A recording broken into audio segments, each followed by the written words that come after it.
ni. Sebab saya nanti ada kawan you yang nak dengar balik. Okay, Navita dengan ni nanti masuk balik. Okay, so saya ulang balik Okay, nanti untuk amali kita tak ada face to face. You tak boleh conduct experiment. So what you need to do, the first thing, every time experiment saya akan bagi you YouTube. So YouTube ni you kena tengok lah how to conduct the experiment lah. So kita sama juga macam selepas kita ada 6 experiment that you need to go through lah. Sepatutnya ada 6 eksperimen yang you kena conduct lah. Okay, so kalau awak tengok dalam you punya ni, mula-mula nanti you akan tengok saya akan bagi awal you punya YouTube. So lepas tu you akan pergi dekat lab report ni, you akan ada 2 benda you kena buat. Satu iaitu MCQ Practical Experiment 1. So you kena jawab soalan ni, dia sama macam test hari tu you buat. You kena isi nama, nombor matrik, practicum and next lah. Okay, soalan yang akan ada adalah 15 question. So kita akan go through lah ni 15 question. So 15 question, satu question equals to 1 marks. Okay, so the first 3 question adalah teori. So dia akan tanya objektif, konsep dengan law lah. So ini boleh rujuk kepada lab manual. And then we have another 3 question adalah something to do with apparatus lah, berkait dengan apparatus. They will ask you uncertainty, range, users and measuring apparatus, state measuring apparatus use. Contohnya nak ukur diameter ball bearing guna apa, micrometer, screw gauge, macam tu. Okay, following procedure, so 3 question jugalah, dia akan tanya appropriate knowledge of lab procedure. They will ask you truly and carefully follow each step and choose sequence of the need and organize. So dia akan tanya nombor 1 buat apa, nombor 2 buat apa, nombor 3 buat apa. You kena susun lah, ataupun dia bagi 1, 2, 3, A, B, C, you kena susun. B dulu ke, C dulu ke. Another 3 question is data collection. Data collection, they will ask you what is manipulate, what is responses, what is constant and what is the suitable graph to be plotted.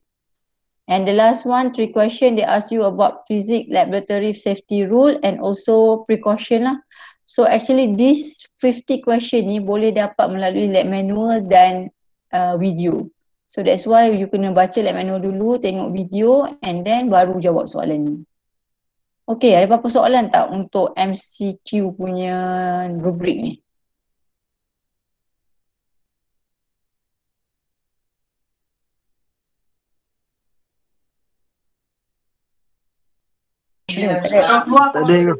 Tak ada. Lagging sikit Okay. So, satu lagi apa yang awak kena buat, okay, adalah you kena pergi ke eksperimen. Okay.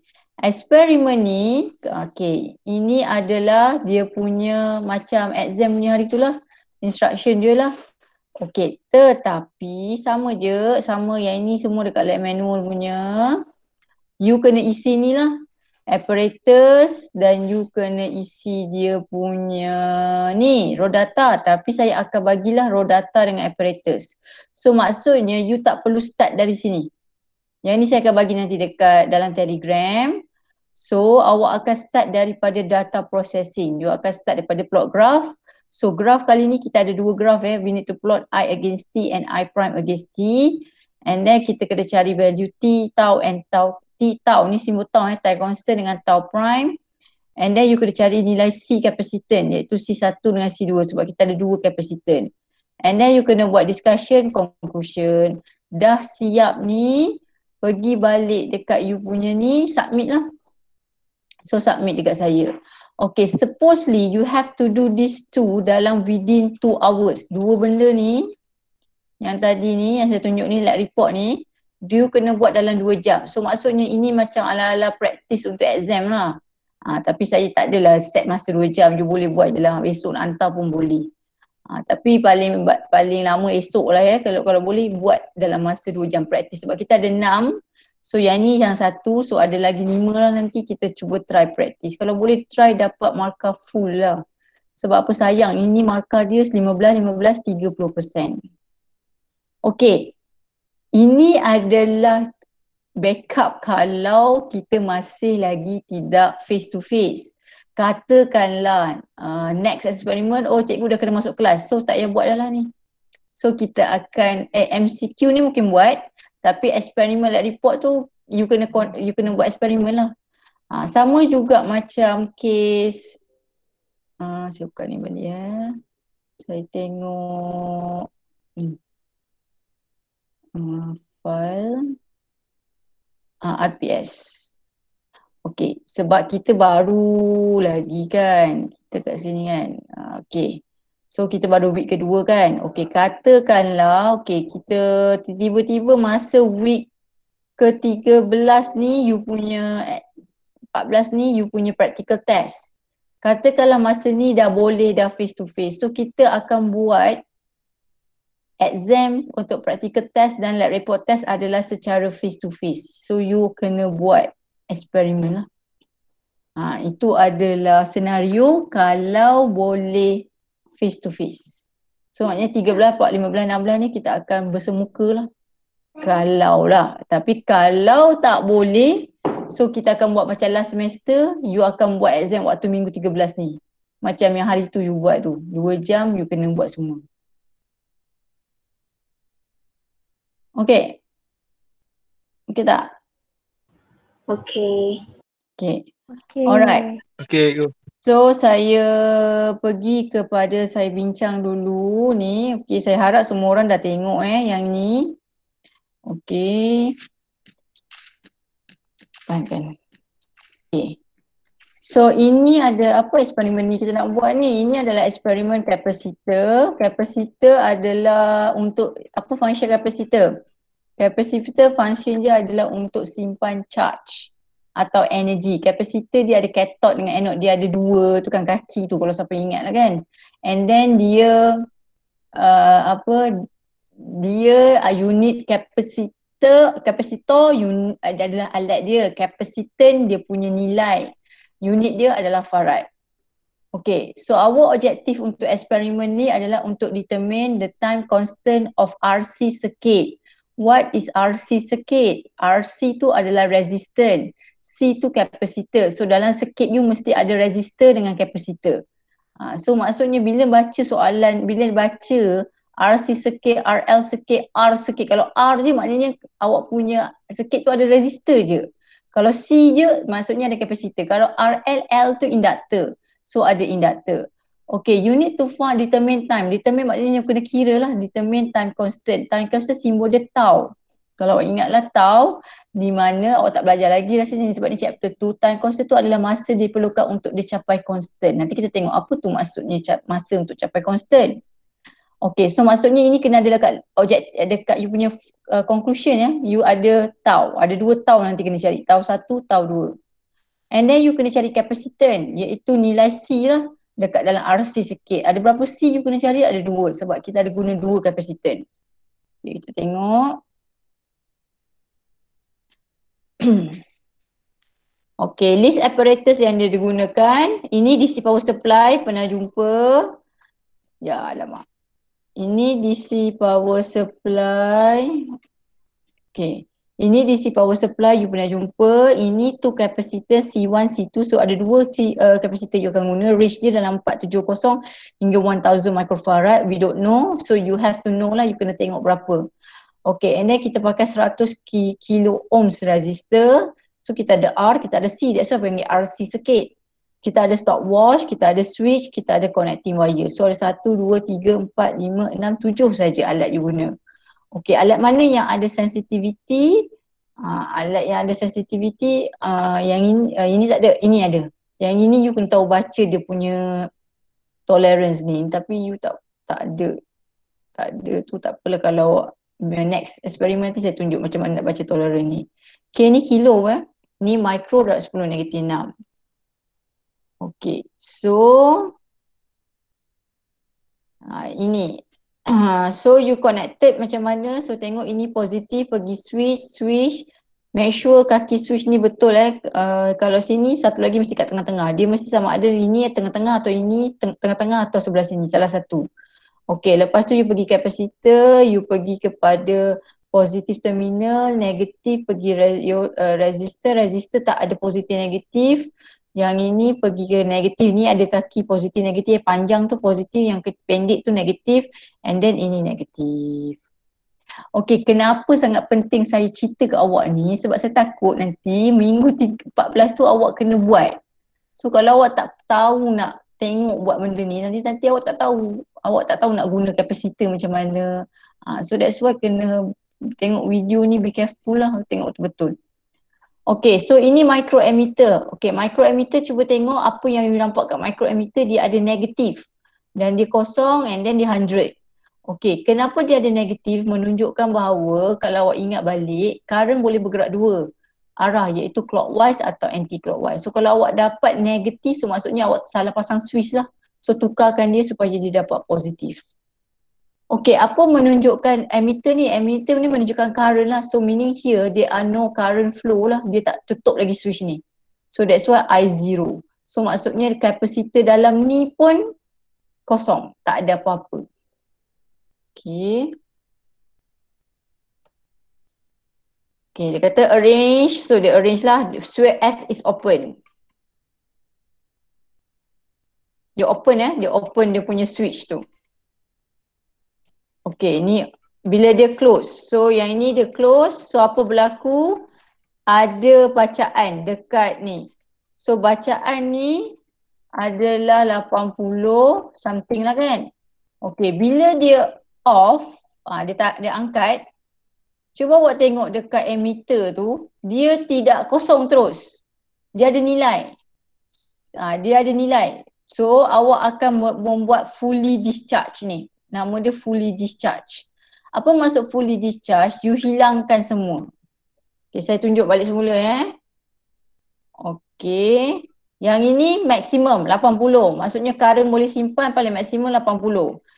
Okay, apa berlaku? Dia tarik. Ni, dia tarik, dia off lah. Cuba awak tengok dekat microammeter. Dia tak bergerak, dia turun tapi slow.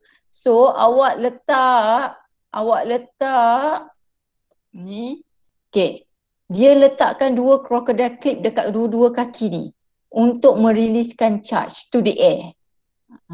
So you punya kapasitor akan fully discharge. Maksudnya no charge simpan, zero. Saya suka bayangkan kapasitor ni macam power bank. So power bank ni mula-mula you charge, dia hanya boleh, katalah kapasitor you rosak, power bank ni rosak, dia boleh simpan 80% je. Okay, bila you switch off, dia tak akan tiba-tiba terus zero sebab dia ada charge. So that's why untuk hilangkan semua charge dalam power bank awak tu, kita kena fully discharge melalui yang tadi tu lah. Melalui ni. Ni nama dia fully discharge punya proses. Okay, so bila awak dah fully discharge, dia punya balik zero, you open balik, you close balik, so dia naik kan. Okay. Dia naik dekat I0, ini dipanggil I0 lah, maksimum. Okay, you open, tekan stopwatch. So kita nak cari berapa time untuk dia menurun. Okay, cuba awak tengok dia turun sangat laju ni. Sampai satu ketika dia akan turun very slow. Itulah dinamakan time constant. Dia turun, tengok makin lama makin slow nak turun. Sebenarnya kalau you buat eksperimen, dia akan ambil masa berminit-minit, sangat lama. Okay, yang ini the second one, kita ada dua kapasitor. Apa beza yang tadi? Yang tadi, you hanya ada satu kapasitor. Okay, sekarang you ada dua kapasitor. Okay, tengok dia macam mana dia susun. Yang ni tuduh tadi dah. Turun lah. Memang sangat slow ni, nampak? Slow. Mula-mula je laju. Lepas tu slow. Okay. Okay. Ini kali ni kita ada dua kapasitor. So kita ada C1 dengan C2. So apa yang berlaku, kita nak tengok berapa time diperlukan untuk dia discharging. So itulah, so you ada dua eksperimen lah you kena buat. Satu adalah, ada satu je kapasitor. Satu lagi eksperimen, you akan guna dua kapasitor. Okay, boleh tak? Satu, kapasitor satu. Yang satu lagi, you akan ada dua kapasitor tapi dalam bentuk parallel. Kenapa parallel, cikgu? Sebab bila parallel dia akan jadi besar. Sebab dia 1/C. Kalau awak ingat balik, kapasitor terbalik dengan resistor. Resistor kalau parallel dia 1/R. Tapi kapasitor kalau dia parallel dia adalah 1/, kalau dia parallel dia adalah tambah 1/. Okey, boleh tak ni? Kita tak tahu dah apa benda ni. Boleh. Boleh? Okey, so saya akan bagi you data. Mana gambar? Okey ni. Ini S1P. Okey. Satu lagi.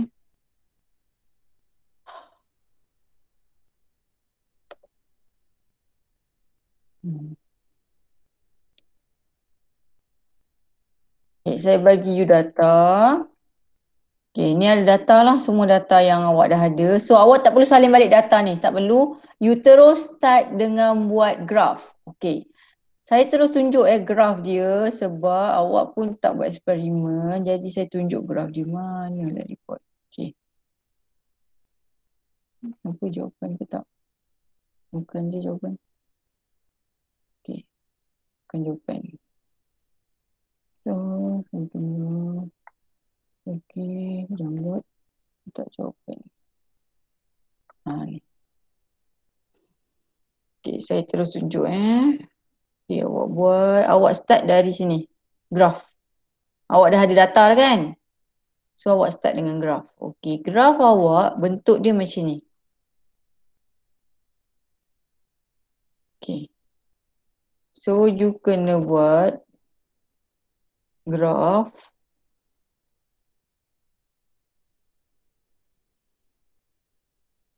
Okay, you kena buat graf. Okay.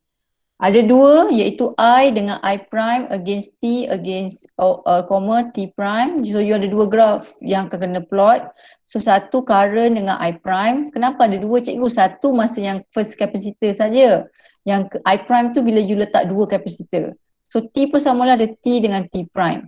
Okay, so your graph adalah bentuk melengkung. Sebab apa melengkung? Sebab dia adalah proses discharging, dia makin berkurang, current dia makin berkurang. Kan tadi kan current 80 turun kosong. Sebab awak dah switch off dia punya circuit. Okay, so satu adalah untuk bila dia time dia, tahu dia. Okay, so awak lukis satu untuk C1, satu untuk C1 tambah C2. Okay, lepas tu carikan 0.37 dari ni you kena extrapolate graph. Okey, kat 0.37 daripada I0. Okey, cuba tengok I0 kita berapa tadi? I0 kita tadi 96. So darab 0.37 darab 96, so dapat 35.52. So awak ambil 35. So saya besarkan.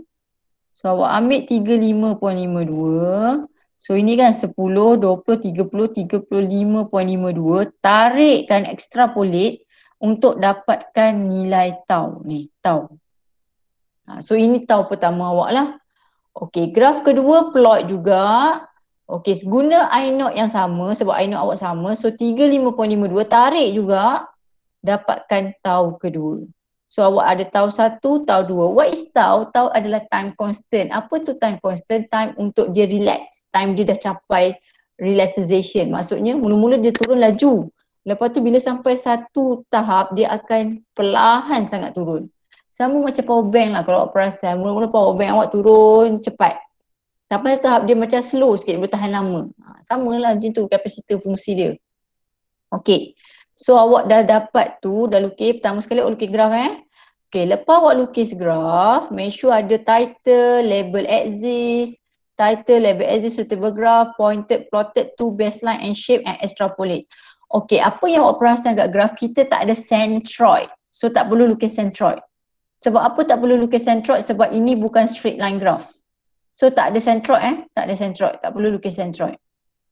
Okay, dah siap tu. Buat pula yang section seterusnya iaitu kira. data processing lah. So kita nak cari C1. So tau tadi dapat kat mana? Dapat dekat graph. Bila you extrapolate you dapat 290. Okay, ambil 290. Okay, guna formula tau equals to RC. Ini formula ni ada dekat lab manual. Tau equals to RC, tau 290, R 100. Mana dapat 100? 100 kilo ohm. Ingat tadi tak dekat eksperimen tadi tu? Ataupun kalau tak ingat, tengok kat sini. Awak ada guna 100 kilo ohm. So R guna R tu, C dapatlah C1. Ingat unit dia farad. Tak tukar mikro pun tak apa. So 2.9 darab 10 negatif 6, 7, 8, 9. 9 pun tak apa. Okey, tu yang pertama.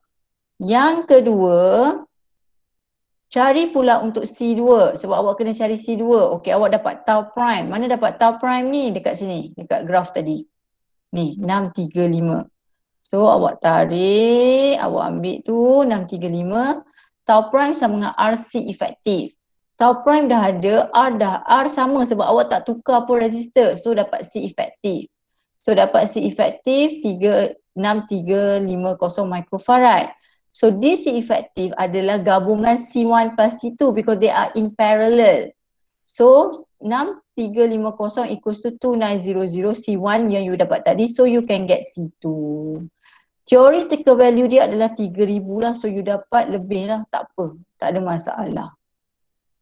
Okay, itu je kira dia. Dah, tak ada gradient, tak ada. Semua tak ada. Sebab ini bukan straight line graph. Okay, so number discussion, you kena discuss lah. From the experiment, the value C2 obtain nilai ni which is higher than actual value. Itulah you kena jawab dia punya comparison tu. Okay, ini adalah dia punya source of error. Saya nak dua je. Saya nak dua iaitu parallel error, satu lagi systematic error. So parallel error when taking reading of micrometer. Boleh. I should be perpendicular. Systematic error, zero error when taking reading of micrometer. So kena apa, take into calculation lah. So dua je, tak payah banyak-banyak. Dua je. Okay. Alright. Then masuk kepada precaution. Ini precaution, ambil dua je, tak nak banyak, dua je. So you kalau selalunya kita guna, mesti ada perkataan avoid. Kalau buat precaution mesti ada perkataan avoid. Kenapa awak buat tu?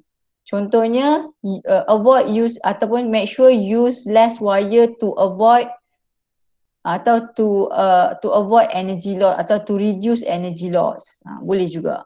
Make sure the zero error will taken into the reading of the calculation to get accurate reading. Macam tu. Kena ada perkataan to avoid.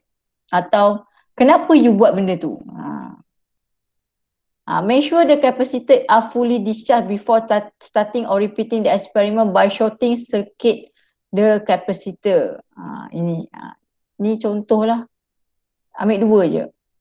Okay, last kali dia punya conclusion. Letak nilai tau yang awak dapat. Tau 1 dengan tau prime tu. And then C1 dengan C2. Dah settle. Okay, boleh tak untuk lab report ni? Boleh. Okay, jangan risau kalau awak tak dapat ni. Nanti saya akan upload ni dekat YouTube, you boleh tengok banyak kali. The best part of online class, you can repeat. You boleh dengar banyak kali. Kalau kelas tak boleh dengar banyak kali. Yang ni you dengar lah banyak kali. So yang ni saya rakam, so don't worry. Nanti kalau you tak faham, you boleh buka balik lah kat video tu. Mana ataupun you boleh ni tengok balik. Ni salin balik yang ni. Okay? Okay, cikgu. Okay, so ada dua benda lah you kena buat sekarang ni. So you pertama jawab ni, MCQ ni. Kena jawab. Lepas tu dah siap buat MCQ ni. Terus pergi kepada eksperimen, buat eksperimen. So upload you punya lab report. Saya bagi dalam masa 2 jam lah. So boleh cuba try buat dalam masa 2 jam. Okay. Okay, cikgu. Okay, kalau tak ada apa-apa soalan, boleh je Telegram kat saya. Saya akan stop Google Meet dekat ni sekarang sebab dia ambil data you banyak kan. So saya stop dekat sini. So kalau you nak tanya apa-apa soalan, you just ask in Telegram. Okay? Okay. Okay, alright. So saya stop kat sini lah. We stop tasbih kafarah surah Bas. Okay, teacher. Okay, bye. No.